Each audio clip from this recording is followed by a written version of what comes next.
everyone. Hello from all across the world. So glad to see so many people join us today and the numbers rise up. Welcome to the IBDP Extended Essay Cafe. My name is Shambhavi, and like you, I'm also an educator and a learning enthusiast. I primarily work with UBD, which is Understanding by Design at Toddle. But before this, I've taught dance and I've taught English. As we wait for others to join us and before we begin, we'd love to know where you're joining us from.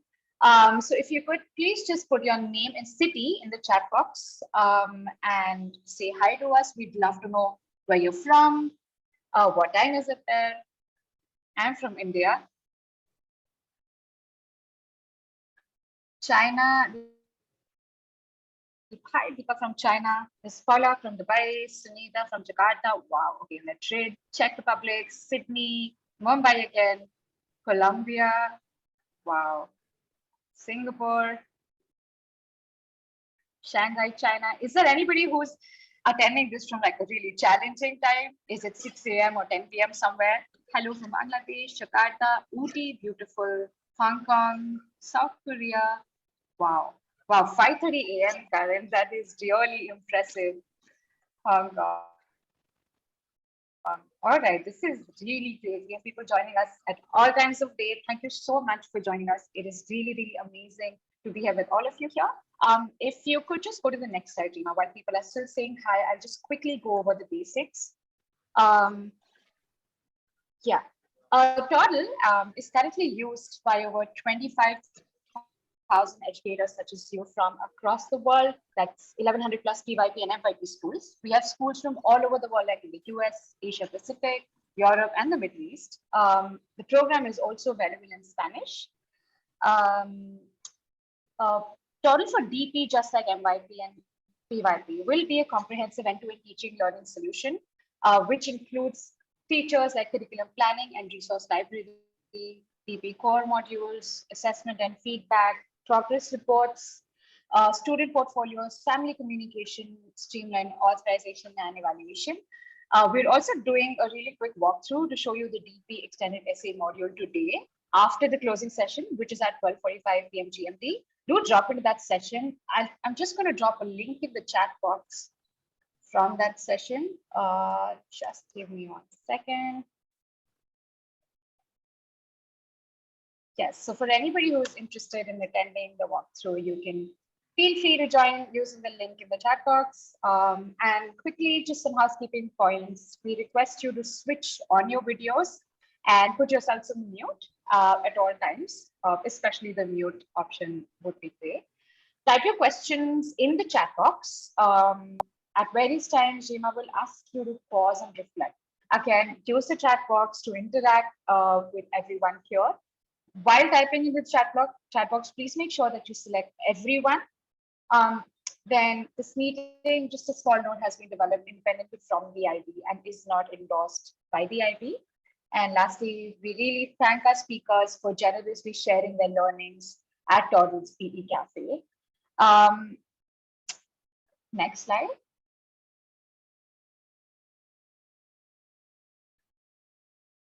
Cool. Don't forget to share your learnings from this session using the hashtag PE Cafe and tag Toddle across social media. You can tag us at Toddle_edu on Twitter and at Toddle app on Instagram. So feel free to be all social about this. And lastly, I think we should just get on to today's agenda. Next slide, please, Rima. In today's session, we'll be exploring extended essay guidance for business management with our speaker, Dr. Rima Puri. Rima is an international educator with experience of almost 2 decades. She holds a PhD and various other qualifications like MPhil, PG, BBM, and MCOM from various accredited universities. Being part of IB since 2008, she's coached teachers in many schools in planning, executing marketing assignments, and providing marking assignments and providing feedback on students' work. As a senior IB examiner and team leader for BM Internal Assessments Extended Essay Paper 1 and 2, she possesses skills to design and create assessment frameworks that adhere to the IB. She's also been training teachers to ensure that they assess various IBDP style assessments fairly She has published resources for Level 7 education, Cognity, and In Thinking.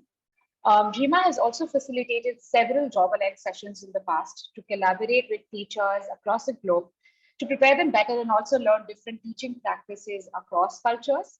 Additionally, she also teaches business management and is an extended essay advisor with Tamaja Education. We're so happy to have you here with us, Rima. I'm going to hand it over to you now for the session, and I hope everyone has a great time. Thank you, Shambhavi, for such a warm welcome. And I'm very happy to meet everyone on this platform today. And welcome, Yogesh, welcome, Mariani, and welcome, Paula, welcome, Maria. Many of you I've been meeting over time, and we've been communicating through other platforms. And this is a small attempt from our end to just support you in your extended essay journey. So, it's very tough to know everything about EE in 1.5 hours to 2 hours. But yes, I'll try to address and make it simple for you to whatever extent I can. At any point of time, when you have some specific questions, you can put it on the chat board and we will take it towards the end of the session. A quick familiarization about knowing each other and understanding the needs. So there is a Padlet shared. Okay, so the first thing is knowing each other. So if you can just, it's very important to know who we are. If you can just go to the Padlet. So maybe if you can just share the Padlet link. Yeah, it's in the chat box. Okay. So you just need to write down about how much experience you have and contact details. Towards the end of the session, we'll also share the email IDs so that we can be connected.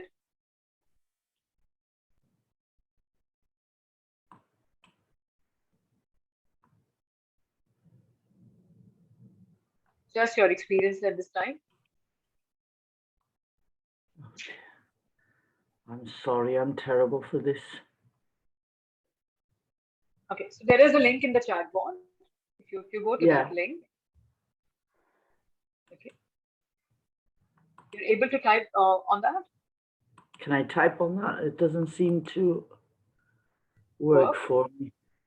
Okay, you can, Maria, you can put it on the chat board. Not a problem.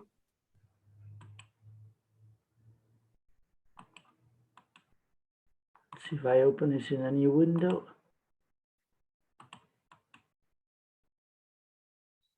Well, I can't. Okay. Ah, on here. Okay. I open the link. I've opened the link, but it won't write. Now it does. No. How do I do this?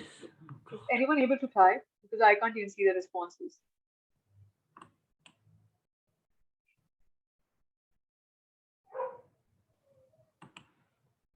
Well, I don't know how to write. Paula has written. Yes, I am Sajina. typing. Yeah. Sajina has written. Yeah, it's working. I just need to send it. I'm finishing it. Okay. Yeah, I can't write. Are you seeing the messages, Dr. Rima? Yes, I am. I'm seeing both the link and the messages. So we have Dr. Yogesh with 12 years of teaching experience. We have Himavati with 3 years of experience. Perfect. 2 years experience. Okay. Okay. I can't write on it. It won't. No, Maria, don't worry. Don't worry. Just put it on the chat board. Not a problem. I appreciate your effort of trying. No issues. I will add comment. Let's see if I can. Oh, I think I can there. No, won't let me add. Sorry. Okay, not a problem. See, I can see that there is an add comment, but it won't let me. For No some worries. reason.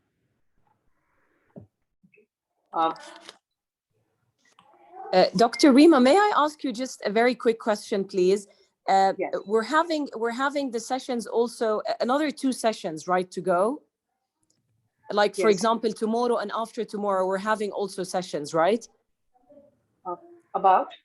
Yeah, I mean, you're offering these sessions about the extended essay, or is it only today? It's only today. Like Ah, as okay, of okay. today, I'm sorry. aware of. Okay, No I'm sorry. worries. It seems yes. Thank you. No worries. Okay. So basically, we have mixed bag. We have a lot of experienced teachers with around 12 to 15 years of experience, as I can see, and also a lot of newcomers with 2 and 3 years of experience. Right. The second share, if you can see, which talks about the strengths. Okay.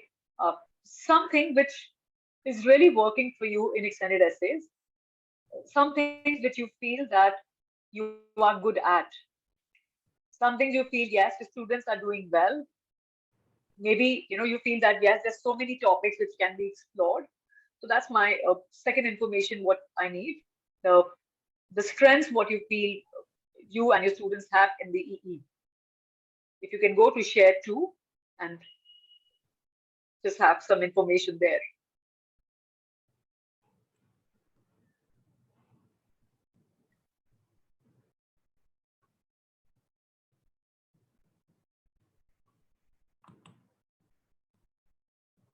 Welcome, Hartika, to the batch. I'm happy to have you here with 20 years of experience. Thank you.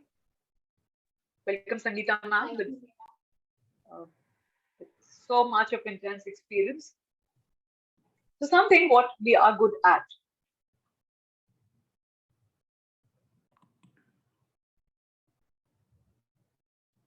Welcome, Rima. Happy to have you here, Gemma.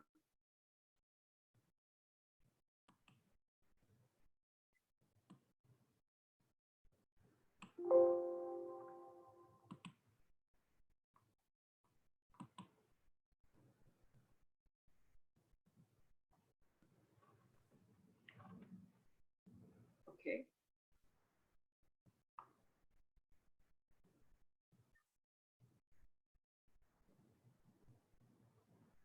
We have issues regarding the IAs and EEs. Okay.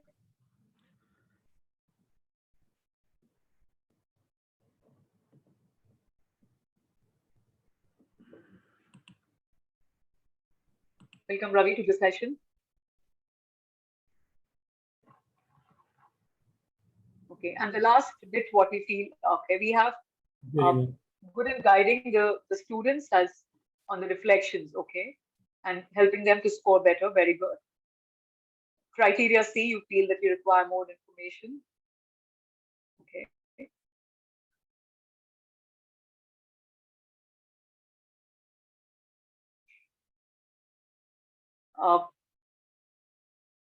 Helping them to navigate the process. Good in research, okay. And the last part of it, the share 3, the thing what you feel that you struggle the most. Criteria C, which I feel need more information. Okay, that's what you feel. The last one, the share 3, which is critical thinking. Okay. Critical thinking has 3 aspects, and while we reach to that explanation section, I'll go through the 3 strands there: research, analysis, and evaluation. Okay, Gemma also second that critical thinking. For critical thinking is your research, analysis, discussion. While I'll go to the section, definitely I'll address that more. Okay. Application of tools, the 3 reflection, okay, with analytics, okay.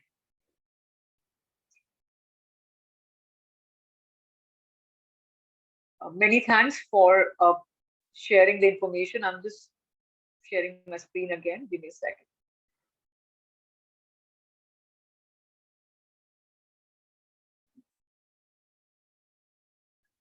Okay. So now the Padlet today, the resources for the session today, I have everything on the Padlet. Now we will be going through the information which is shared. Like I have taken out subject report for 2018 and 2021, which is on the Padlet. This is the resources for the session today, and the two activities which will be there.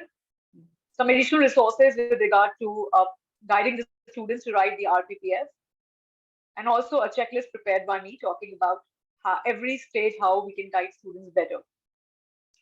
The OWL activity framework for improving the writing skills. So this is all on the Padlet. Okay, so that's what you all will be going through. And if there's anything which you feel that I need to go slow, just keep me posted. The learning objective for today's session. Rima, sorry Yes. to interrupt, but can you just share the slide again? Right now we can see the Padlet screen. Okay. Yeah, if you share could it just again. go, yeah, that would be perfect.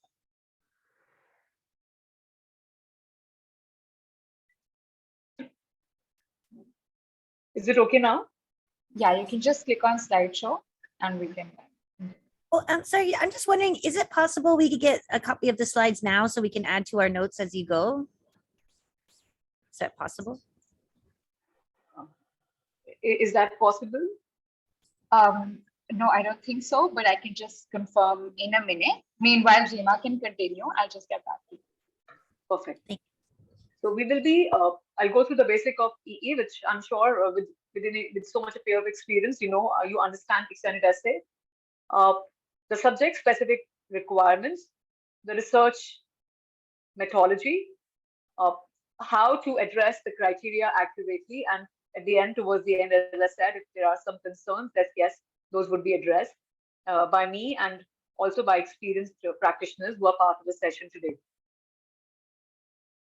So the nature of the EE, to explore the academic area in which the students have personal interests. It's very, very important that we don't give topics to the students, or we don't give research work to the students and tell them to do something what we feel or we are ambitious about.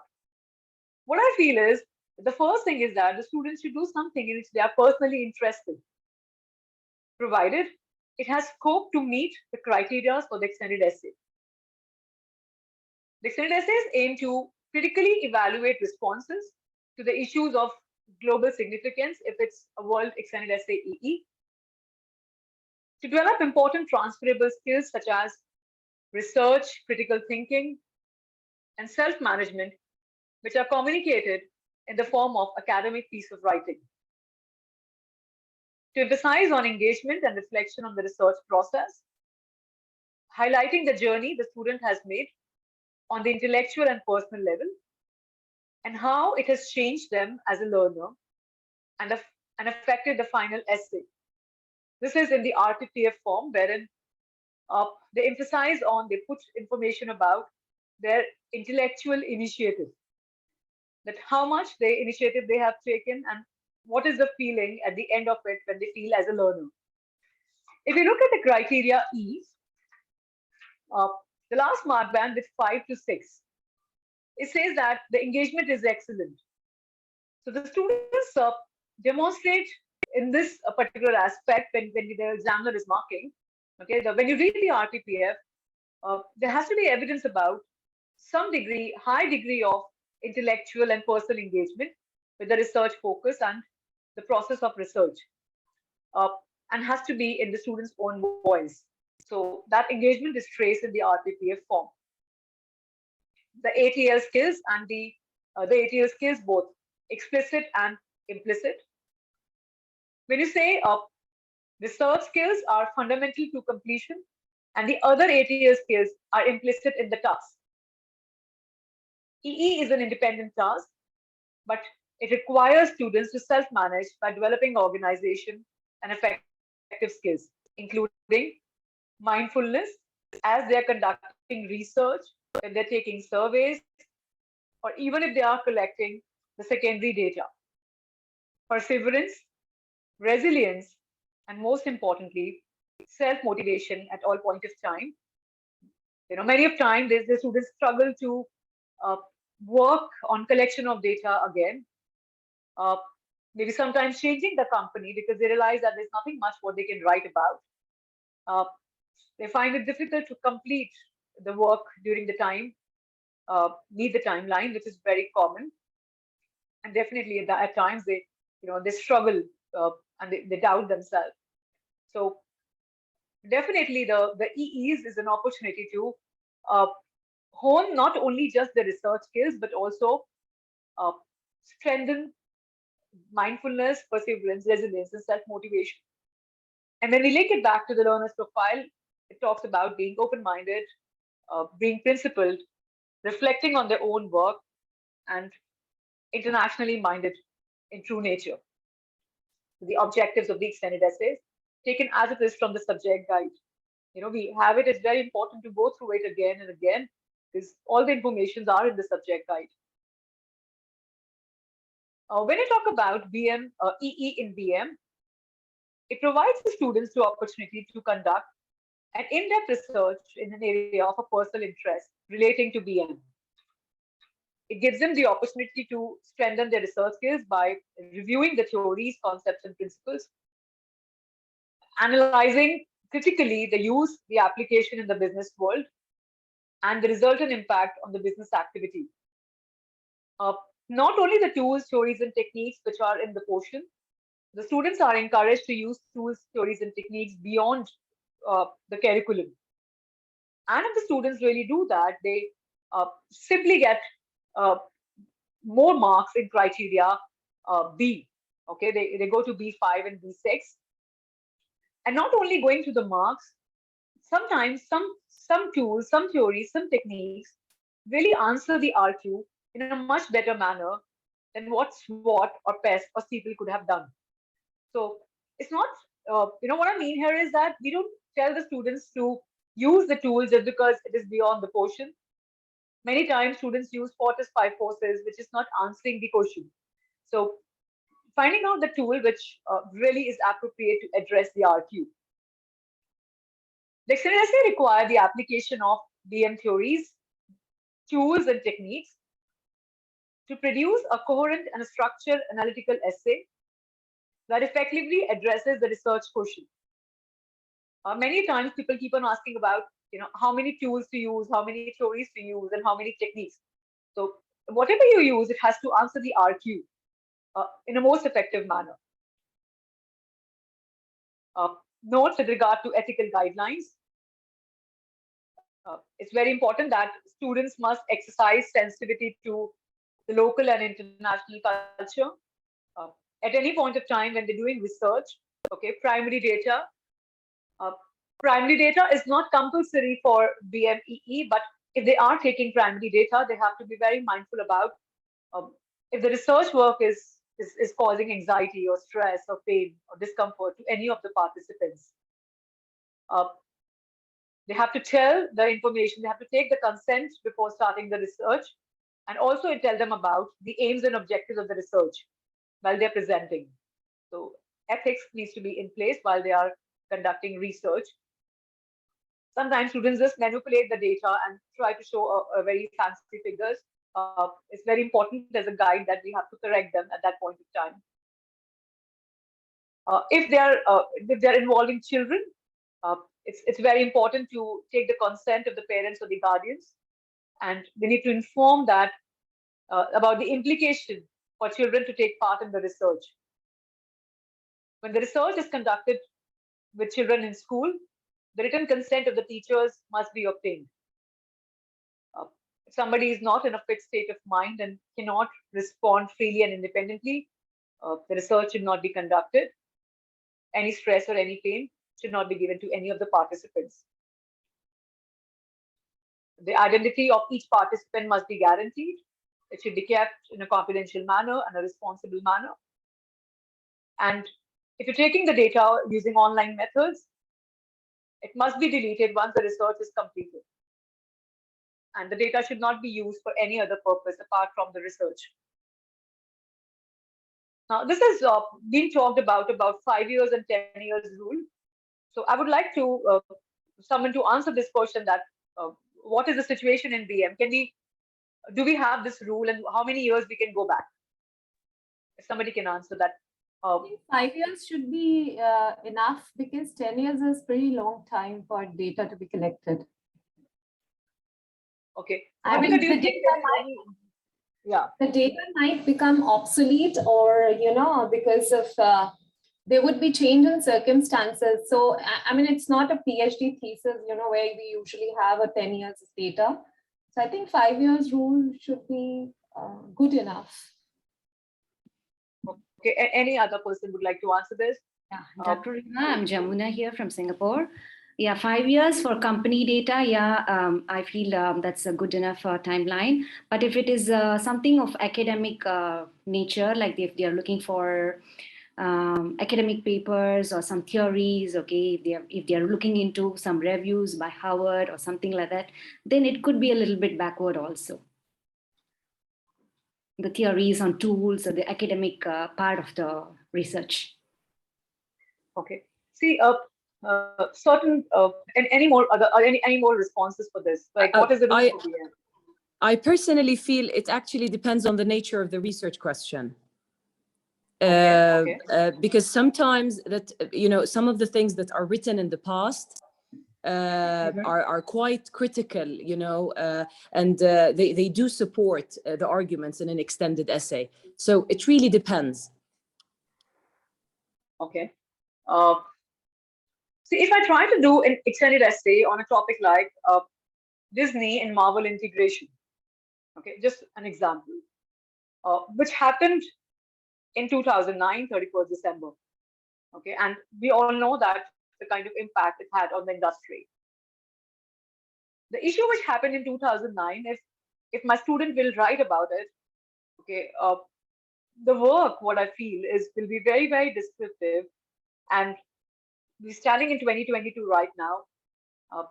He will not do much in answering the RQ.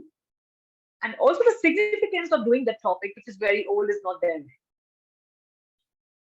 At the same time, if I talk about any acquisition that just happened this year, or even maybe 2021. Okay, so if I say about acquisition happened in 2021, will my student be able to write 4,000 words? That's again a concern.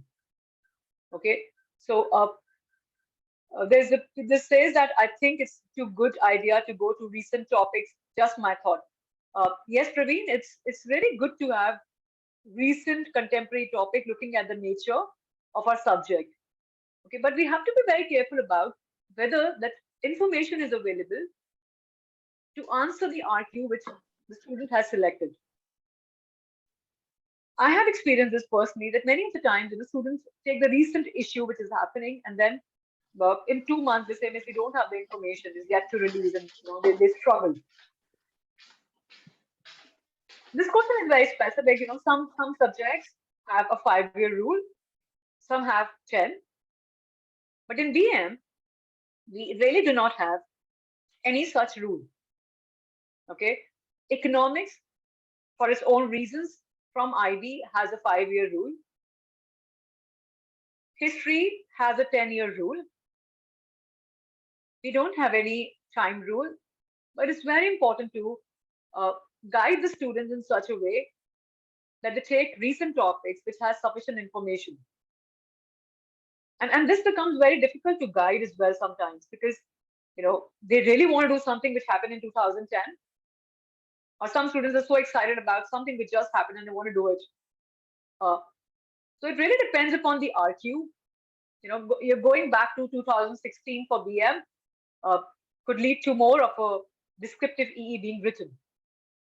And the moment it becomes a descriptive EE, so when you look at the criteria C, wherein many of us have expressed concerns in the beginning, okay, so it will be difficult to evaluate, because the child will just end up describing the situation. It will be more of a discussion rather than evaluation. So there would be concern. What I personally do is I don't keep these rules. I look at the RQ, which has the information. Make it recent, but sufficient information should be available. And most importantly, the topic should be such that which encourages the student. Okay. But some students, there are some supervisors who give them the topics and the articles. The student will not do it unless the topic is of the interest. These supervisors are not supposed to, help beyond. This is a very important issue which was being asked about the rule. There is no such rule. Also discussion about backward versus forward questions. A student can choose to investigate past event or events, yes. But at the same time, if they use past event, they must ensure that the question should enable them to analyze and evaluate rather than simply describe what has happened. A forward-looking question can enable the student to search for conflicting sources, to arrive at well-supported argument and conclusion. But at the same time, that the topic should not be so forward-looking that information and results are not yet available. That's what I said. Hypothetical questions based on future events should be avoided. Okay. It should be data should be available. Okay. Yes. I'm just going to the chat board because I want everything to be, agreed here. It should be more forward-looking to see the impact. Yes. If the topic is new, okay, Deepak says, if the topic is new, cannot they do primary research and some secondary?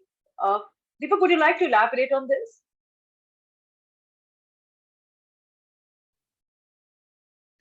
I just want to say that, for example, if the topic is new, like let's say 2021, right? Any sort of thing. I mean, we just talk about that there might not be enough data information available already, to read and, just draw from secondary research. But can they use primary research and extract information, and some sort of secondary whatever is available and just answer the question? Okay. Do you have any question which the recent question on the same lines? I don't have anything in mind, right? Just assumption. The thing is that, when you take primary data, yes, the students can do primary and secondary both to support. Okay, agreed. They can support it with primary data. The sample, what they select, should be the representative of the population. And that becomes very difficult because they take larger MNCs with the kind of market what they offer, the relevance of the sample is very limited. Yes, they can do primary data to support. Maybe something like, yes, if they want to find out about new product options introduced by Netflix, then yes. But the sample size should be strong enough to substantiate. And if they're not, if the sample size is limited, they must acknowledge that that limitation about sample size and the other elements of biasness in the data. Okay, so yes, that is possible though. So I've answered this. Hold on, go to the next slide. Yeah, so backward versus forward looking. We can take, there was this discussion about what should be the issue like. It can be backward, it can be forward. It cannot be that far that it becomes a description. And it cannot be that future headed that we don't have the information, or the students try to simply saying can be done, might be done, so no. It's anything between, 5 to 7 and a student interest would be taken. Use of theories, models, or tools. Interesting to know if the new specimens follow similar guidelines. Okay. If the new specimens follow similar guidelines. Praveen, can you explain what do you mean by this?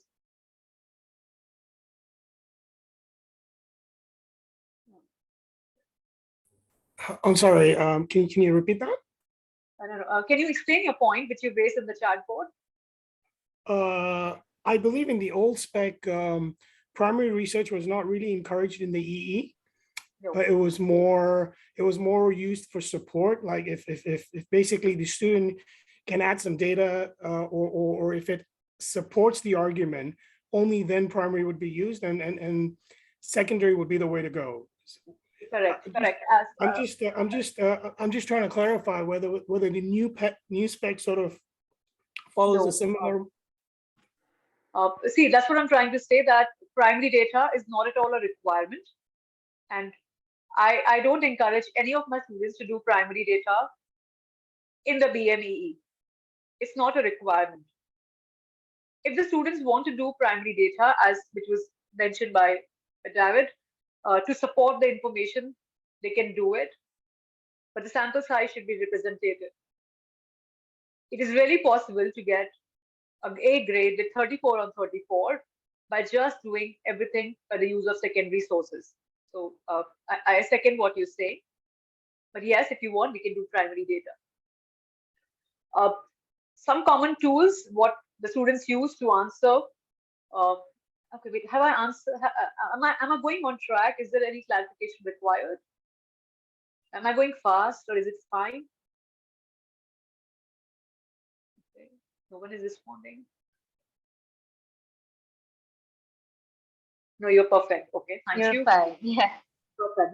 Because it's a one way, at the moment it's one way, so I feel like I should ask. Okay.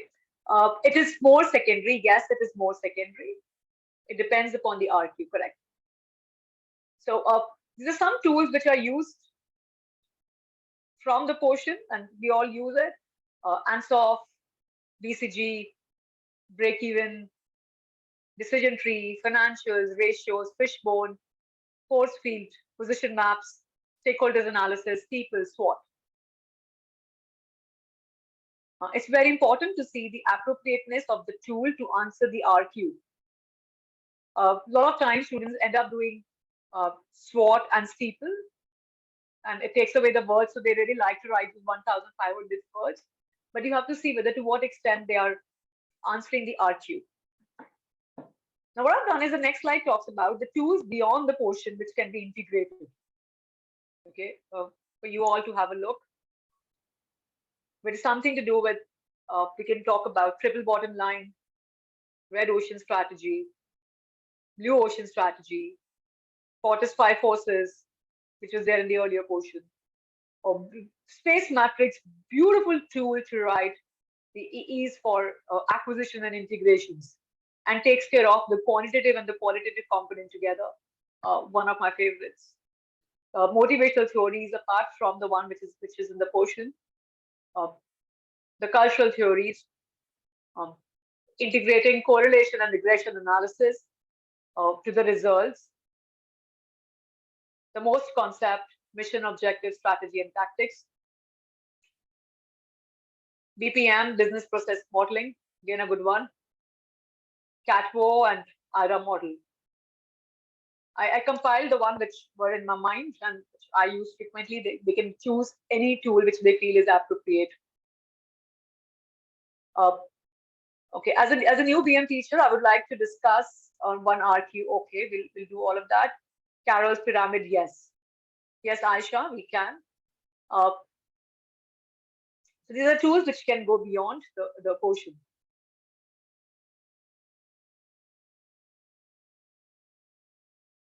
The choice of topics and opportunities for analysis. A lot of times students, before fixing the RQ, they say, okay, these are the topics of my interest. So just for you to reflect, they can choose things from topics from growth, expansion, motivation, culture, structure, financials, marketing, operations. A good E is the one which has the integration of different functional areas.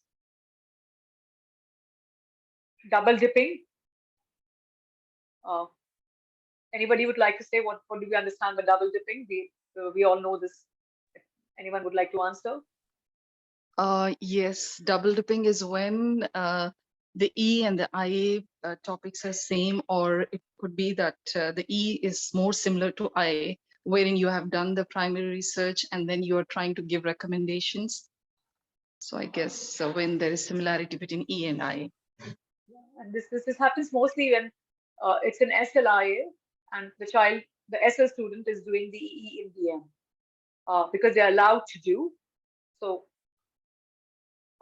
students must ensure that the EE does not duplicate any other work they're submitting to the diploma program.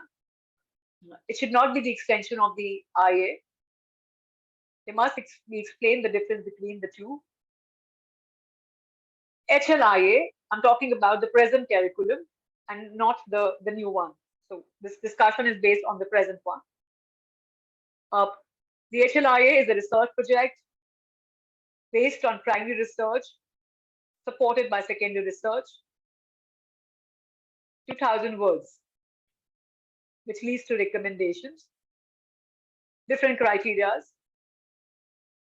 The SLIA is a commentary based on 3 to 5 supporting documents. Along with these 3 to 5 supporting documents, range of sources, which they will put in bibliography and references, which helps to strengthen the evaluation and critical thinking scores. The criteria are different. No recommendations are required in SLIA. So the students should be explained about the differences between the IAs and the EEs. Okay. Similar tools. Yeah, I'm happy to see this. Laura, they can, if you can say that using similar tools, what do you mean by this? What I mean is that if you are using a SWOT analysis in your extended essay, you can use that one, the same tool, in the internal assessment, for example. Okay, that's actually totally fine, because if the company and the issue is different, okay, the tools, theories, and techniques can be same, provided the company and the business and the RQ is different. However, if you feel that the other tools are more appropriate, you can discuss with the child to use better tools, so that the child is not even bored of using the same tool. So that's allowed. That's not double dipping. Similar data, yes. What is the difference between in this nature of secondary sources in IAs and EEs? Okay, I will talk about this when I'll explain the criteria A. IA for May 23 examination is based on primary data. May 23, Gemma, what can you ask this again, please? What do you mean by this? Or the next one? No, sorry, I was trying to answer the previous question. Sorry. I was going to say that the main difference is that IA is based on primary research and EE is mainly based on secondary research. So Correct. the secondary sources for the IA should support the primary, but they are not a requirement for May 23 Correct. examination. Okay. Yeah, sorry, I was trying to, sorry. Thank you. Because, thank you. My problem is if I see any question, I can't ignore it, if I need to clarify it. So yeah. So the take here is that they cannot use the same company. They can use the same tools, right? They cannot use the same data. As a teacher, we should encourage them to do differently so that they take interest and they also do it better. Oh, now this is very important slides. I have collated few topics. Suitable areas of subject-specific exploration. If you can just have a look at it, the RQ and the approach. 2 minutes of your own time, and then I'll take it forward.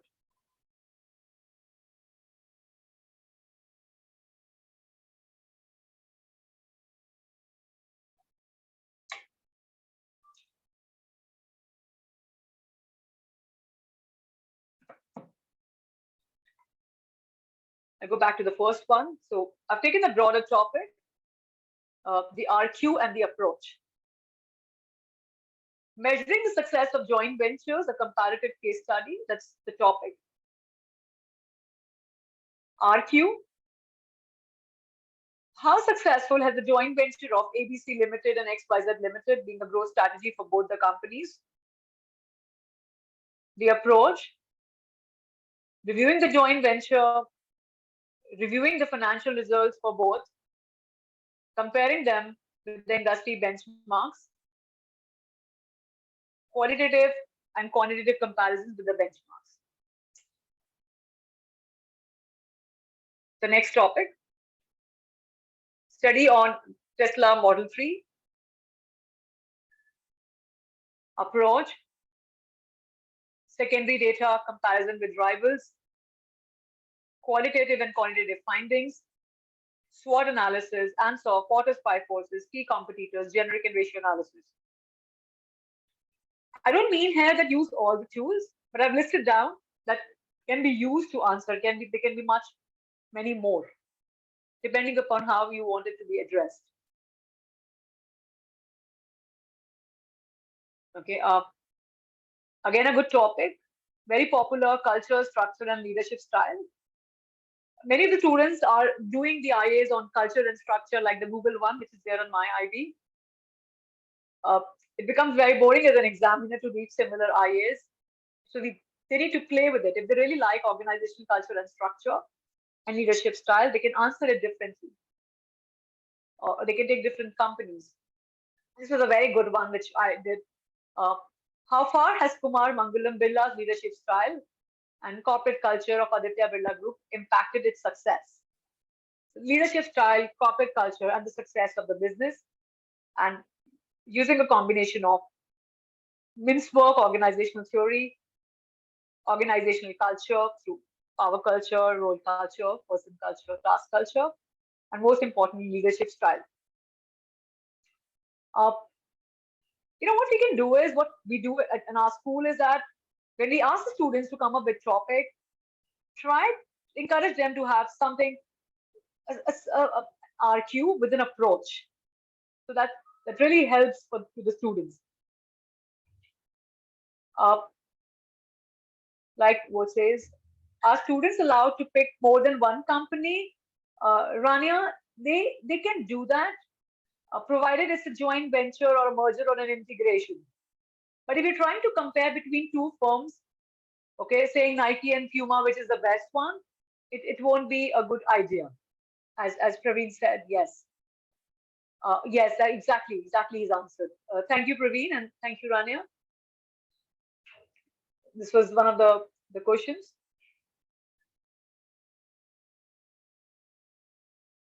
Again, a popular one. Study on growth strategies, impact of acquisition of Flipkart on Walmart. To what extent has Walmart acquisition of Flipkart increased its competitive advantage in the Indian market? To what extent has Walmart acquisition of Flipkart increased its competitive advantage in the Indian market? So, why Flipkart? SWOT of Flipkart? Porter's five forces? Sys matrix? Financial analysis and impact on key stakeholders. So I thought that this is something which will really help. So I've tried to take in topics from finance to HR to marketing and integrations. Try to cover many of the topics, Some students like marketing. So how far has the impact of change in the marketing strategies on HBO's success? How far has the modification in the product element of the marketing mix of HBO helped it to defend the market share in USA due to increased competition? So it's focused on product. So relevant tools would be product positioning map, BCG matrix, and PLC. And its market share in USA, support as five forces. And the E can be based on just these four tools listed on the slide. It's very important to have a focus and a sharp RQ. This is again good one.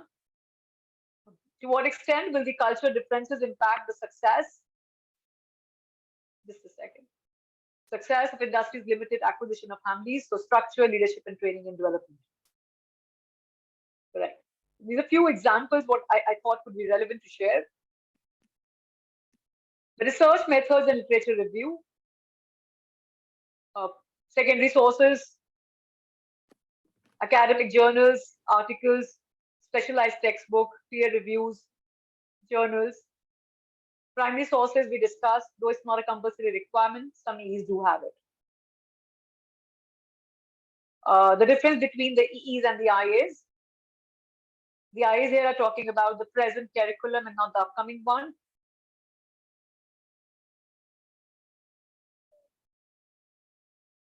the HL and the SLIA. The HLIA is 2000 words based on primary data supported by secondary data. SLIA is 1500 words, 15 hours of teaching based on 3 to 5 supporting documents. Students can use the tools from the portion. Some of them, they try to use tools beyond the portion. They don't get extra credit to do that if they do that, but there is no negative marking as well. The tool should be suitable. Like the way, if they do something beyond the portion in the EEs, they do get a benefit in criteria B in the extended essays. Interpreting the E criteria. Now, if you go to the Padlet link, there is activity 4. The activity 4 has subject reports, 2021 and 2018. For the next 12 minutes, we will be working in a breakout session, trying to understand the subject report. And there is a document in which you have to write your observations criteria-wise as a group.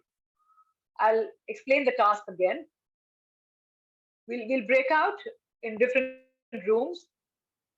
We will refer the subject reports. The Padlet has the subject report doc. You have to record your observation as per each criteria.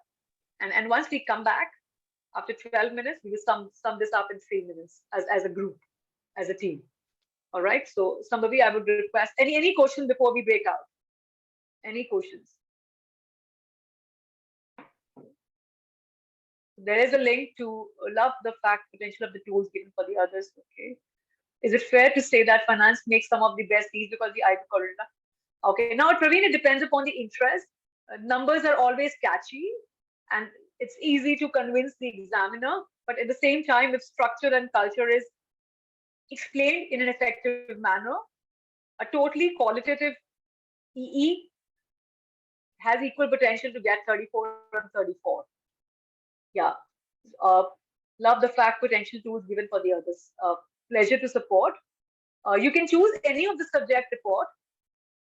I would prefer that we use 2018 because it's the pandemic time with 2021. So 2018 would be more. Or if you use 2021, you can just mention there that you're using 2021. No tools were mentioned for the first RQ. Any advice? I will take that back later. Yes. So thank you. We break out for 12 minutes now. If we can share our reflections from this activity, I went to a few of the breakout rooms and I realized that the time was very less to read the report and also compile. I get that. But if somebody would like to share the observations, any of the group. If I may go first. Yeah. Yeah, I think 2 observations for me stood out, and I'm wondering if that goes into the new spec as well. The first one was the good EEs usually do some critical analysis of an academic journal. So that was one point that I was wondering if that will carry on in the new spec. And the second one was the criterion C, the usual, the usual intricacies, the usual argy-bargy, the usual arguments. So criterion C is if we could spend some time on criterion C, then that will be very appreciated. It will be very useful. Thank you. Anyone else would like to share the observations? Yeah, so we were in group 9. So after discussion, like everybody was agreed on to the point number C, criterion C, that that's one area of challenge. And the other thing, like we discussed that when it comes to introduce the extended essay in the class, so the method can be utilized like we leave it to the personal interest of student. So keeping in mind the new companies, so just let them research about the new companies. Like students nowadays are very much interested in mobile games, so introducing all those things and discussing about the past, so showing them some sample extended essays. So that can be useful like that. So that was the discussion in our group. Yes. Thank you so much, Yogesh. So basically, the subject reports, it's very important to spend time reading the report and getting the feedback from the report. It's simple. If any EE is like a glorified HLIA, okay, child cannot score higher than A2. So you have to be very careful when we are guiding them that they cannot just base it on primary data and with limited secondary data. Because the simple thing is that if it is like a glorified HLIA, the methodology, neither the methodology, because it is focusing on the primary research, nor the RQ, because it is leading to recommendation, is suitable for an EE. So if the work is like an HLIA, it will simply go to an A2. Child cannot go beyond that. And very correctly pointed out that you're looking for academic research, journals, specialized resources, and not just something from just few form of web links. So if you see that there's a lot of extensive research, okay, McClinsey, Euromonitor, Statistica, the child has done research, sophisticated research, going beyond. When you mark criteria A, you have to check the bibliography.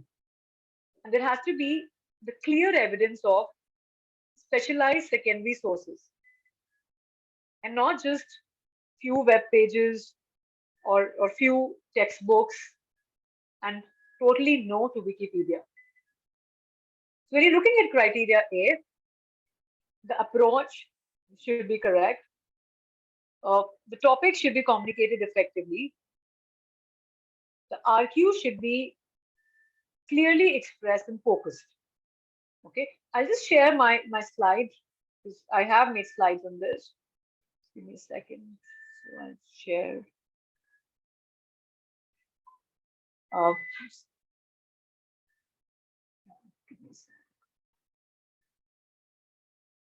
Give up after the session, and maybe sometime tomorrow, you can go back and read the subject report again. It's really important. So there are a total of 6 criteria, as we all know. The focus criteria A, which is based on research, question, methodology. The communication of the topic carries 6 marks. Criteria B, knowledge and understanding, in which we are marking context, subject-specific terminology, and concept, context, concept, and use of subject-specific terminology. Again, 6 marks.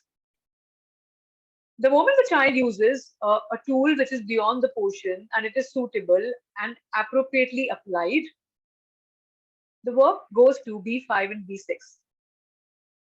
Simple. Criteria C, I will add some more resources for criteria C to strengthen criteria C, research, analysis, discussion, and evaluation, which carries 4 marks. See, the child has done good amount of research and there is strong bibliography and references, and the student is making a claim. It's a good idea to substantiate a claim with the evidences. And for the evidence, again, there would be secondary source. That will help to strengthen critical thinking. You can help the child with the tools to strengthen critical thinking with maybe telling them about lost SMS. That's my personal acronym when I tell the students to use lost SMS while they're evaluating. Long run, objective, short run, time bound, lost. So they can consider about the long run implication. They can link it to the objective, the vision and the mission. They can talk about the short run implication. They can talk about what is more important. Is it short run or is it long run? So lost. So that evaluation happens. SMS, impact on the key stakeholders. Again, a model can be used to strengthen that. M is measurable. What are the numbers saying? And any other S is specific information from what they feel would be more suitable. Criteria D is presentation, the structure and the layout. And criteria E is the RPPF form. For the RPPF form, I've also shared the guideline, which is from In Thinking Business Management. You might have seen that. So that's really helpful for the students. If you tell them, if you share with them, they'll be able to write better reflections. And I will take it forward. So that's the 5 criteria. Rima, could you just click on slideshow, please? I'm just So trying that to we figure can out. see, yeah, we can see the whole screen. Yeah. So each criteria is organized at 3 levels of information. The mark band, which is basically the mark range, the strands, and the indicators. So we see criteria A, for example, the mark band, which is the mark range, 5 to 6, 3 to 4, 1 to 2, and 0. The strand, 3 strands again in criteria A, the topic, RQ, and methodology. So criteria is organized at 3 levels of information. And the indicators are the one which are in the bullets in the guide. So when you read the assessment criteria, it has to be read with the subject specific criteria when you're marking the work. It's very tough to teach marking at this time, and just it's not possible, but I'll try to explain to an extent. I was saying criteria A, focus and methodology, focus and method. The topic should be communicated accurately and effectively for a 6. The RQ should be clearly stated and focused enough, sharply focused. The methodology should be completed. How we are marking this? We look at the RQ. We look at the introductions. Introduction should introduce the company, should introduce the significance of the topic, and then put the RQ in box and bold. Methodology can follow introduction. You can have a second section called as methodology. Though it's not really required like IA, like your HLIA, it can be also embedded in your introduction. But I tell my students to do it separately so that there is clarity and there is no scope of confusion of losing any mark. So for criteria A, the topic, the RQ, and the methodology should be appropriate. I was talking about the descriptor, stand, and the indicators. So the mark range 1 to 2. Strand, the topic is communicated unclearly and incompletely, and the indicators are one in the bullets. So very often when you're marking the work, going back to the indicators really help us to mark. And sometimes you feel that there is a conflict between A4 or A5. When you go back to the indicator, you really get the answers. So this will help. This is all in the guidebook, the EE guide, which is also shared on the Padlet. For 3-4, if the topic is or the RQ is registered, is inappropriate for the subject in which the EE is registered, not more than 4 marks can be given in this criteria. This happens sometimes. I take economics topic here, so they don't get marks, and not only criteria A suffers, even criteria B and C also gets impacted. Okay, they can get marks in the presentation. They can get some marks in the RPPF as well. So it's very important that when a student has taken BM and EE, they have to be guided correctly.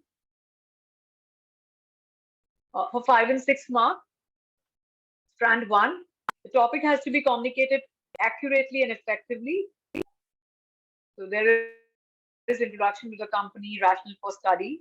The RQ is stated and focused, so you have RQ in your introduction. And the methodology is is correct. It's secondary data driven. A lot of specialized resources.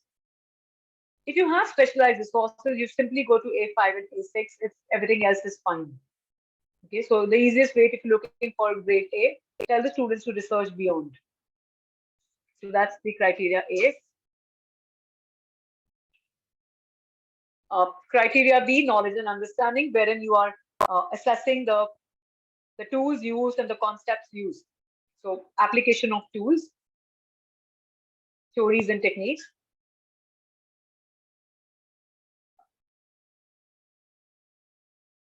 And simply go to 5 and 6, again 6 mark. The selection of source material is relevant and appropriate to the RQ. The knowledge and understanding is clear and coherent.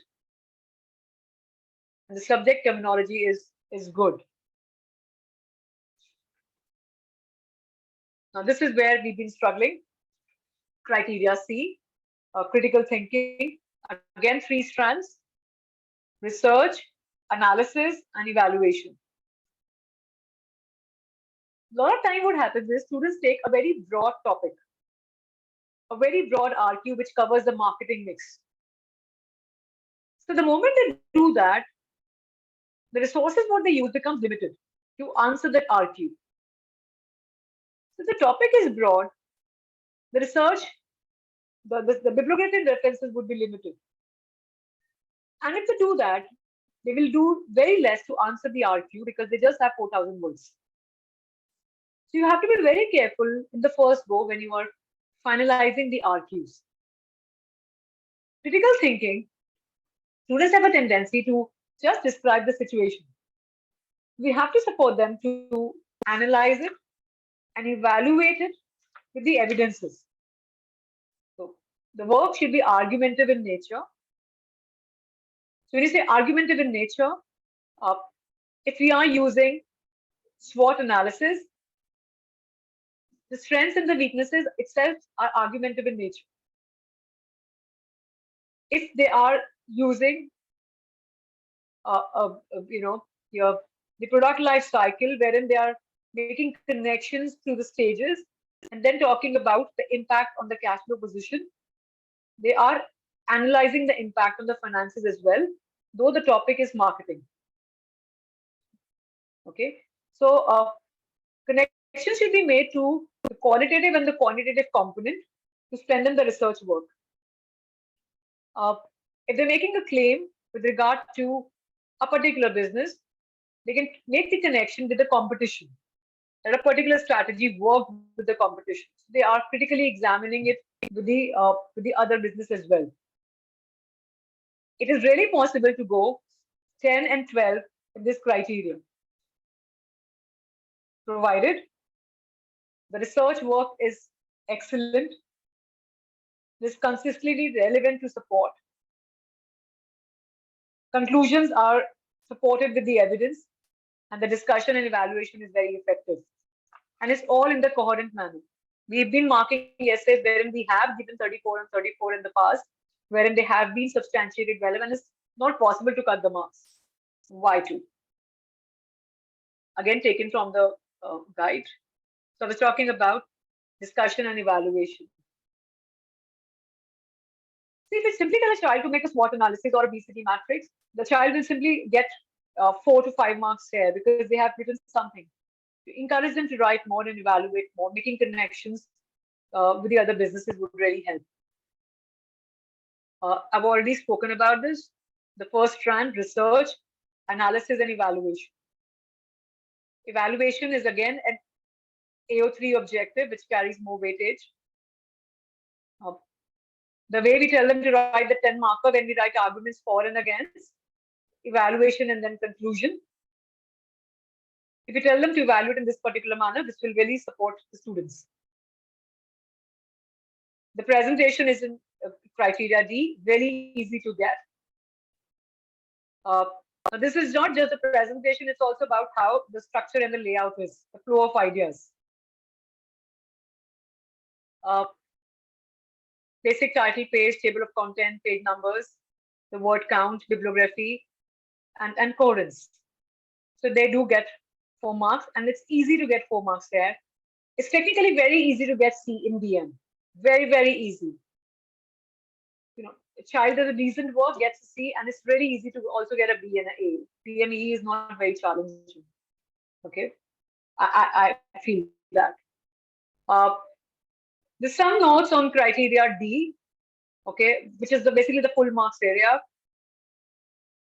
Putting the word count, page numbers in the content page, having citations as per the school policies, order in the bibliography. Bibliography should be in alphabetical order. Present the diagram with the axis. Don't put unnecessary information which takes the attention away. You know, when the child is making the argument and something extra comes up, it's not only affecting criteria C, it's also affecting criteria D. Having too many images. Making the content narrow page. So content narrow into content, a narrow content page. You know, just having introduction, body, and conclusion. So introduction should have the elements, introduction of the company, the rationale for study, and the RQ. Analysis and evaluation should have the tools. And if you're using a matrix to take evaluation, taking it forward. If you make actually the content page, which is complete enough, it's easy to get marks there. Structural issues, putting the appendices first. Bibliography is first, and then comes the appendices. Times New Roman 12, double spacing, correct format, many tables. This is one thing which everybody can get 4 if it's right. And I've included these points in the checklist. Criteria E, the engagement, the RPPF form, which carries 500 words, anything between 150 to 170 words in each reflections. We should encourage the students to write the engagements demonstrating a high degree of intellectual initiative. For example, if the student has, used tools beyond the portion, or maybe he was doing a topic which was not done in the class earlier and he had to read, that's an intellectual initiative. If the child has found out a way to collect the links in a particular manner, the use of an app, that's an intellectual initiative to collect the research data. You should mention that there.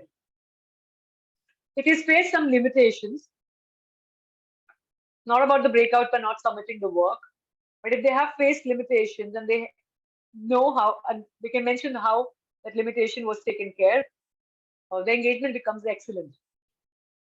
Because if you look at the criteria E, to get 5 and 6, it says, reflections on decision making and plannings are evaluative. They include reference to the student's capacity to consider the actions in response to the challenge faced in the process.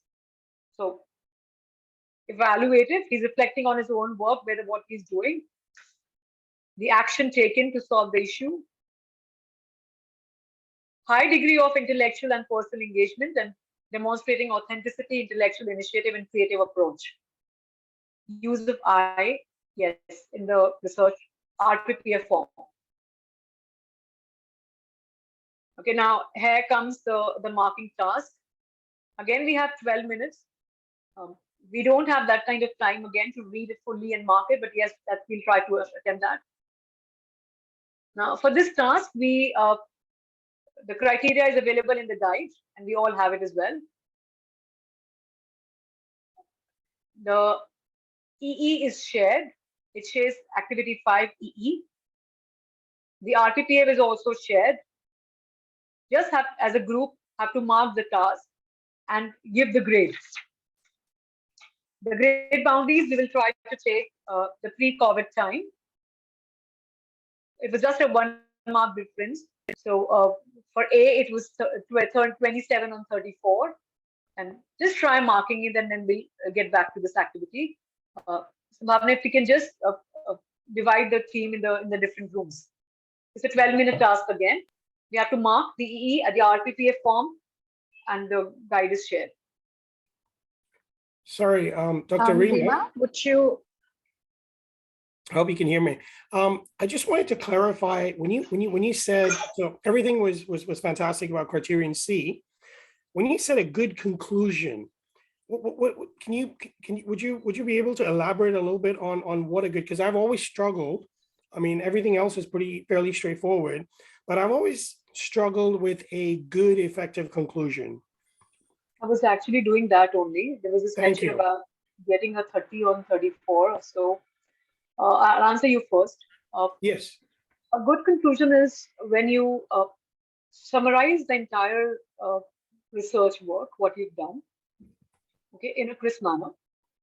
Go back to the RQ, make connection to the RQ, and answer the RQ explicitly. So you summarize what you observed in the same order. For example, if I've said that, okay, I did SWOT first, then I did marketing mix, and then I did ratios. I summarize in the same order what I have found. Go back to my RQ and say yes or no, and I make connection with my RQ. And then once I'm done with this, yes, I write any unresolved issues or questions to the research work. Okay. Sorry, can I ask if are you suggesting that the students put down some limitations? Yes. Limitations of the work or unresolved, unanswered areas of study. Got Okay. you. For example, if I say things like the strategies of the competition to respond to this is not being considered. Yes. The data is limited to the information which is provided. Yes.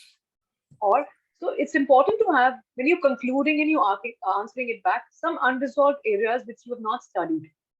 Yes. That helps to conclude better. And it is also an evidence of your reflective thinking. You know, you're saying yes to your RQ or no to your RQ. Or maybe you're saying taking a mental stand. And then you are taking it forward with what was not done.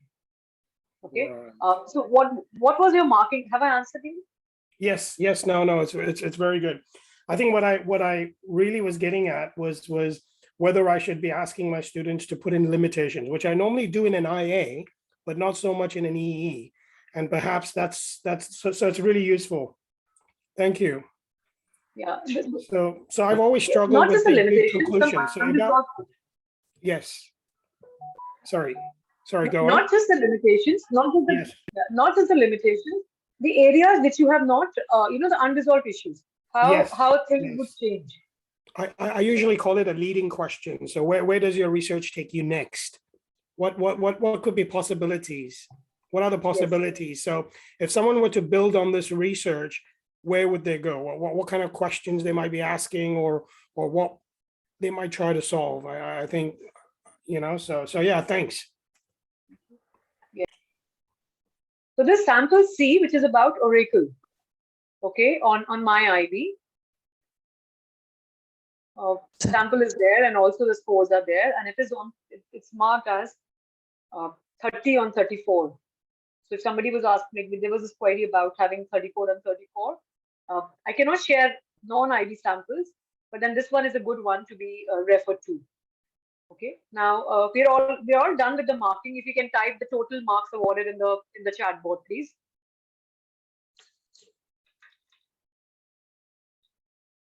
We're done with the marking, so if you can just put the scores.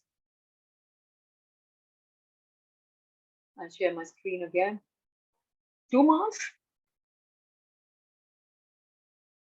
29. Okay. We had to mark the EE in that 12 minutes. I know it's very ambitious. I think your engagement is right. Yeah.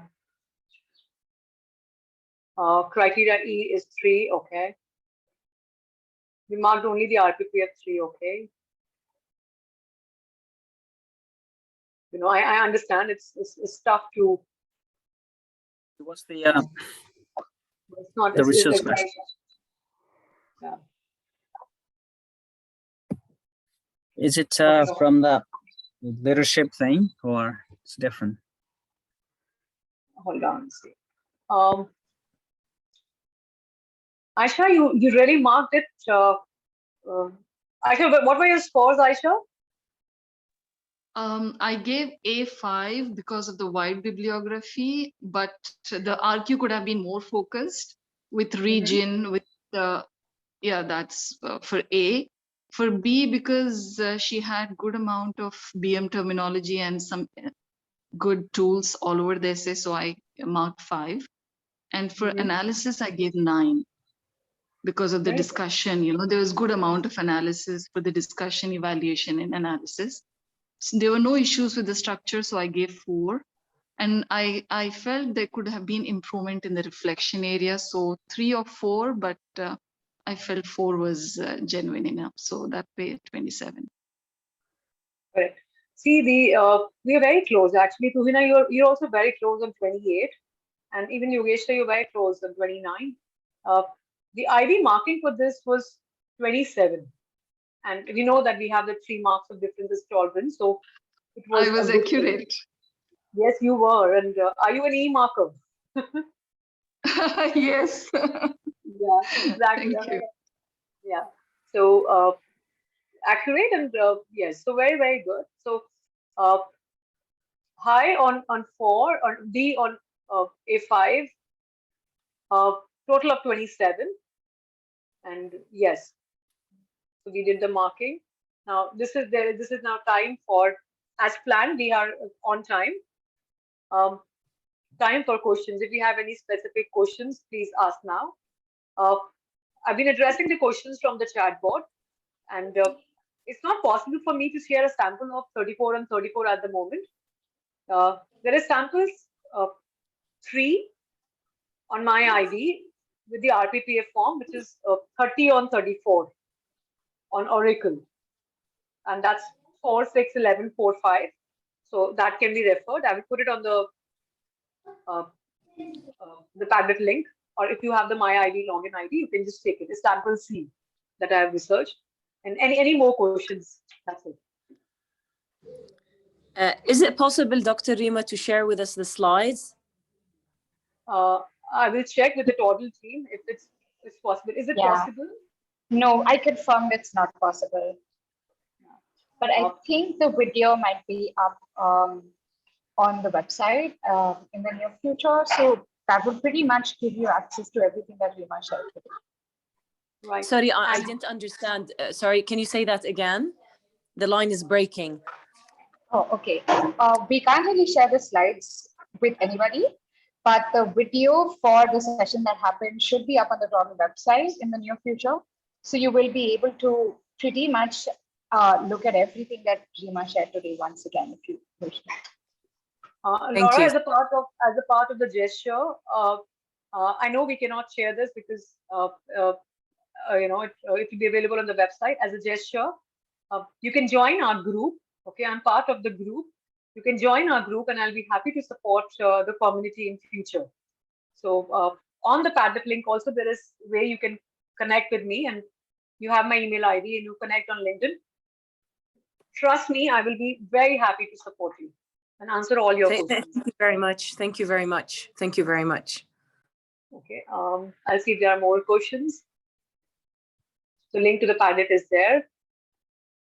That's the Sambhavi. Anything else planned? I am done from my end. And exactly as you said, winding up on time.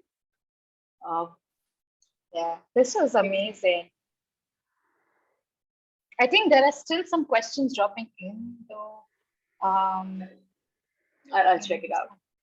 Everything was taken from my ID and my own experiences. So acknowledging the source as an important element. The RQs, all those slides were made by me, but everything else was accessed much ahead of time on 24th of March. Yeah.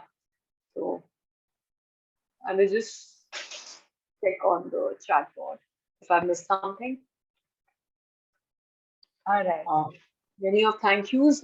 Really happy to support the community. I'll go back to the chat board again. Yeah, now I think people are just saying thank you. We do have time for a few questions. In case there are some criteria, some questions which are missed. I'll go through it. Yeah. Okay. Give me a second. Especially the IA research question and this E research question. Are there any differences we need to pay attention to, especially for the new IA I'm talking about, not the old ones? Okay. Deepak, it's too less of a time to talk about the new IA. Okay, because no, just like a research question actually, yeah. And then this E research question, like anything we need to pay attention to. See, the new IA, the new IA will be same for HL and SL. And the presentation which I made was basically for the present scenario. Okay, and we have too much of a less time to talk about the differences between For the two. EE, like, do you think research question could be quite similar or the same for EE and IA? No, the new IAs will be based on conceptual understanding, and that's a totally different field. And I think we should have a session on that. I think we need to have it probably in the future. Yeah, the potential tools given for the others, yes. Okay, the first RQ, there was a requirement. Okay, so I'll go back to the first one. Give me a second. I think, thank you for paying attention. I think I might have missed it. Or maybe I've thought about it later when I was making the other examples. Give me a second. Okay, how successful? Okay, this one is, I didn't write it because I was taking the random exam names. Okay. How successful has the joint venture between ABC Limited and XYZ Limited a growth strategy for both companies? Can I have the tools in the chat board, please? Which tools do you feel will be more suitable? How successful has been the joint venture between the two firms? Joint venture between ABC and XYZ, a growth strategy for both the companies. We can have some tools to answer this in the chat board. Financials, very correct. Ratios, yes. SWOT will take away a lot of words. So that has to be used very, very carefully. ANSOF, yes. I will try to make it a very crisp start, and I'll say, okay, it's a joint venture. So I could start with external growth and ANSOF, and then taking financial analysis, impact of the joint venture before and after. Or I would have used simple tool of a space matrix to make my students' life easier. So yeah, ANSOF, growth, financials, space matrix could have been used. And I did an approach here about joint venture comparison. Oh yeah, with the industry benchmarks. So if I could compare it with the key competitor and talk about their growth and making comparisons, that will strengthen the critical thinking as well. The analysis and evaluation of the qualitative and the long-term benefits of the joint venture, since the joint venture in comparison with the benchmarks. Perfect. So that will really support. Statistics before, statistics after, and comparing it with the key competition. And maybe the success about the growth can be covered. That's how we can answer this. I'll see if there are any more questions. If it is possible to change the market perception, so perception map. If it is a new market altogether and that's the reason, then yes. Ratios and ANSOF, yes. That's it. I'm stopping to share. Yeah. Okay. Nothing else. No more questions are there.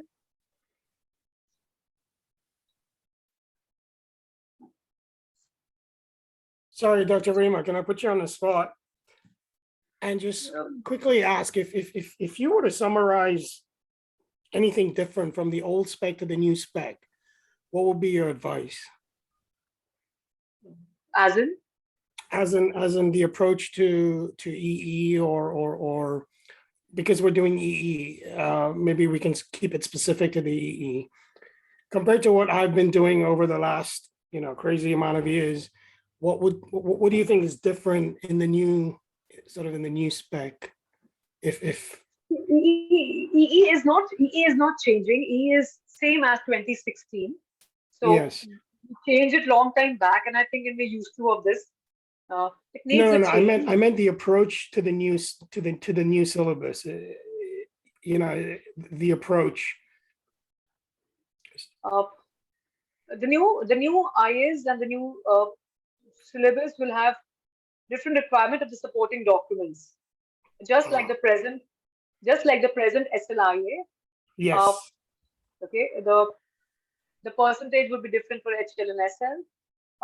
It won't be a primary research anymore for HL, and but it is not just like SLIA. Right. It's different. Yeah. Great. Have I answered you? Yes, yes, yes. Thank you. That was exactly what I was trying to get my head around. Thank you. Doctor, can I ask a question, please? In Yes.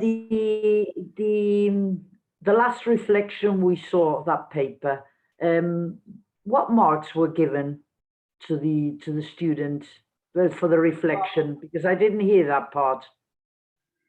Okay, it was total of 24. Reflections could be between 4 to 5. Yeah, I know, but was that the mark given to the student actually? Yes. Between Yes. 4 and 5. So they thought it was a good reflection. Yes, it was. No, because we discussed a lot, and some of us thought, I thought it was a very good reflection. There were things missing, true, but I thought it was very authentic. Whilst some of my other companions thought it was very poor and were giving it 1 or 2. That's why I thought it was interesting. We focused mainly on that. We didn't have time to do anything else. See, the thing is, we have to remember the fact that these are the students who are in grade 12. Okay, they are not doctorates, they're not PhD holders. Exactly. And we are trying to be too ambitious with these children. Okay, and what we have to see is that we have to see that whether the criteria is it's meeting the criteria or not. We don't have to think about what we are looking at. We have to simply talk about that. Is the engagement good or not? The child has shown the evidences of research. He's spoken about the challenges. He's spoken about the tools, what he's using. He's talking about what he learned. So is that not a good engagement? So it's E4. Exactly. Okay. But yes, it has gone beyond his academic intelligence. Okay. Taken some initiative. Then yes, a 5 and a 6, which is possible. Okay. So Sandra, I was talking about you, and we spoke about the sample C on my IB, which is 30 on 34. That you can use that. So that if I just said I saw your message again, and yeah, so you can see that I was thinking to add it on a Padlet link. So but I think it's too late now for me to add. The Padlet link has a lot of other resources. There's this OWL framework, which is very useful to teach your students how to write. You can use that. There's this RTPF guidelines written by me, very, very useful. E-checklist, specially made for the target audience. I've invested time making it. Okay, so please use it. I will now use that also with my students. So you can do that. And there's also a link shared to join our Telegram group. If you can join, you're most welcome. We'll be willing to support you there. Okay. And thank you from my end. Thank you. Yeah. Great. Thank you, Rima, once again for the amazing session. And I'm sure everyone who joined in is also taking away really useful insights. We'd also like to take just a few minutes of your time for a Toddle platform walkthrough to show you how Toddle can help you with the EE process at your school. It'll take place today at 1:30 p.m. GMT after the closing session. You can join using the link that I'm going to drop in the chat box right now. So you can join the session using this link. We also have a short survey for you to complete after the session, and we'd love to hear back from you on how we can accommodate your requests for our next event. That's it for today. Thanks once again, Rima. Thank you everyone for joining, and have a great day. Bye-bye.